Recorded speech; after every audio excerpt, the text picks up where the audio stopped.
नमस्कार दोस्तों, मैं अमिताभ श्रीवास्तव, एक रचनाकार, एक गीतकार, एक कहानीकार आप लोगों के लिए लेकर आया हूँ अपनी एक नई कहानी।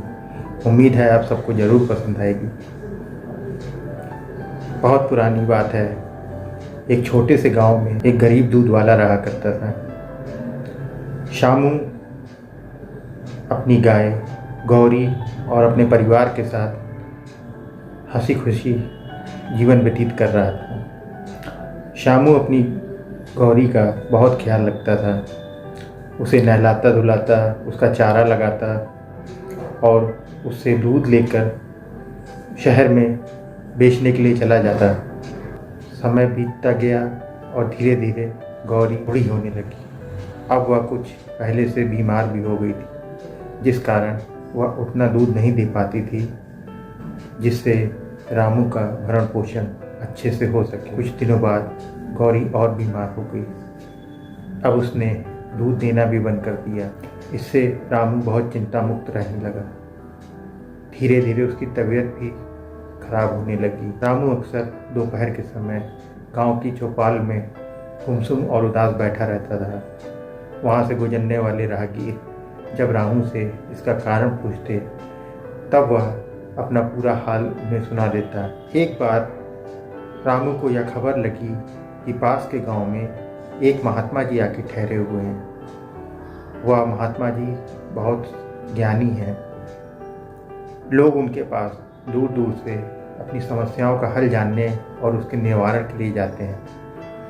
रामू को जब यह खबर लगी तो उसने भी सोचा कि क्यों ना एक बार महात्मा जी के दर्शन करके आया जाए। अगले दिन सुबह वह जल्दी तैयार हो गया। थोड़ी देर के बाद वह उस गांव में पहुंच गया तो उसने देखा कि बरगद के पेड़ के नीचे बहुत बड़ी सभा लगी हुई है।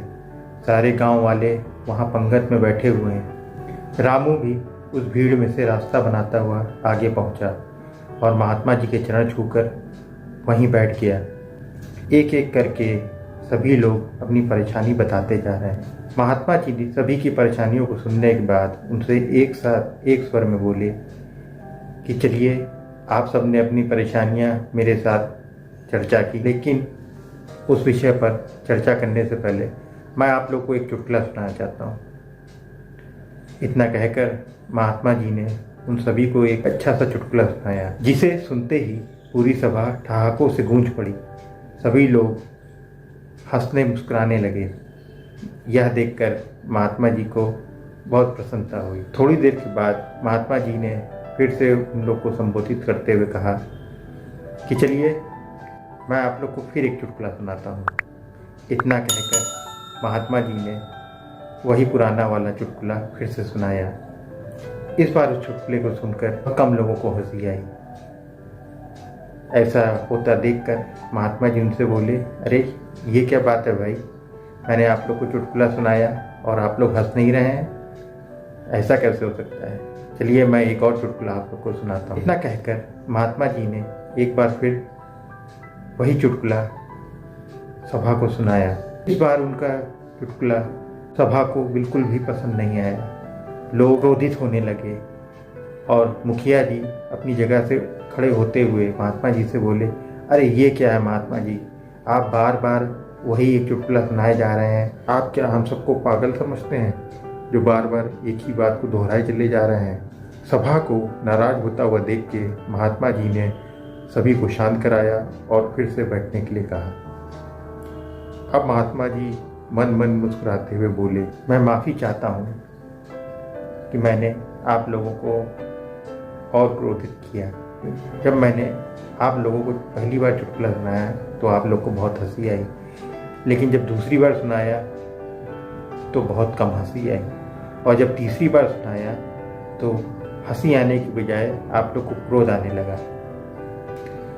सोचिए, जब आप लोग एक चुटकुले को बार बार नहीं सुन सकते हैं तो जीवन में आने वाली दुख और तकलीफ़ों की बार बार चर्चा क्यों करते हैं। आपने कभी सोचा कि इन तकलीफ़ों के अलावा आपके जीवन में कुछ अच्छे पल भी तो आए थे।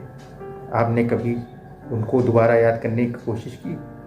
नहीं, जो व्यक्ति अपने दुखों को ओढ़कर अपनी चिंताओं से घिरा रहता है वह व्यक्ति जीवन में कभी भी सफल नहीं हो पाता। इंसान को हमेशा सुख और दुख को एक ही तराजू में तौलना चाहिए। जब आप सुख के दिनों को ज़्यादा दिन तक याद नहीं रख सकते तो दुख के दिनों को क्यों रखते हैं। आप सभी से मेरा अनुरोध है कि आप सब अपने कर्म करते रहिए और सुख और दुख का फल देने का अधिकार ईश्वर पर छोड़ दीजिए। अगर आप अपने परिश्रम और लगन से अपने कार्य करते रहेंगे तो आप देखेंगे कि जल्द ही आपके ये दुख के और संकट के बादल छट जाएंगे और आपके अच्छे दिन वापस लौट आएंगे। महात्मा जी की बातों से उसके अंदर एक नई ऊर्जा का संचार हो चुका था और अब मन ही मन उसने ठान लिया था कि वह शहर जाकर अपने लिए कोई नया रोजगार ढूंढेगा जिससे वह गौरी और अपने परिवार का फिर से भरण पोषण कर सके। तो दोस्तों, कहानी कैसी लगी आपको?